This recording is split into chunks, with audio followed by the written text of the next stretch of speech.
আমাদের যাওয়া দরকার। আমাদের যাওয়া দরকার। I need to go. Need to মানে দরকার, খাওয়া দরকার, নিড টু ইট এরকম। গো মানে যাওয়া, নিড টু মানে দরকার। আমাদের যাওয়া দরকার। You need to come. Come মানে আসা, নিড টু মানে দরকার। ইউ মানে তোমার, ইউ নিড টু কাম তোমার আসা দরকার। তোমার চিন্তা করা দরকার এ বিষয়ে। তোমার চিন্তা করা দরকার এ বিষয়ে।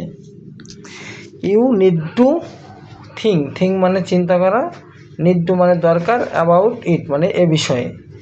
তোমার এ বিষয়ে চিন্তা করা দরকার। আমাদের নেওয়ার দরকার নেই। আমাদের নেওয়ার দরকার নেই।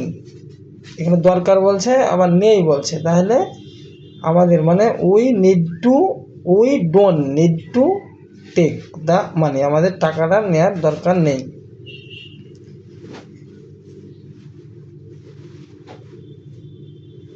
তাহলে স্ট্রাকচার কেমন হবে? সাবজেক্ট নিড টু ভার্বের base form. Subject need to ভার্বের বেস ফর্ম লাগালেই হয়ে যাবে। তাহলে আমাদের খাওয়ার দরকার, উই নিড টু ইট।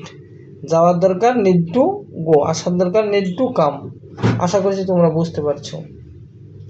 তোমরা নিজে থেকে সেন্টেন্স তৈরি করতে পারো। ইংলিশ শিখতে হলে ছোট ছোট বাক্য তৈরি করা আগে শিখতে হবে, তবেই তুমি আস্তে আস্তে বাক্য তৈরি করতে পারবে। তাহলে যেখানে দরকার, কোনো কিছু করার দরকার, সেখানে আমরা নিড টু ব্যবহার করব। ভার্বের বেস ফর্ম লাগবে। আমার শেখানো দরকার, আমার যাওয়া দরকার, তাহলে আমার শেখানো দরকার। I need to teach. Teach মানে শেখানো, লার্ন মানে শেখা। তাহলে আই মানে আমি, নিড টু মানে দরকার, আর টিচ মানে শেখানো। আমার শেখানো দরকার।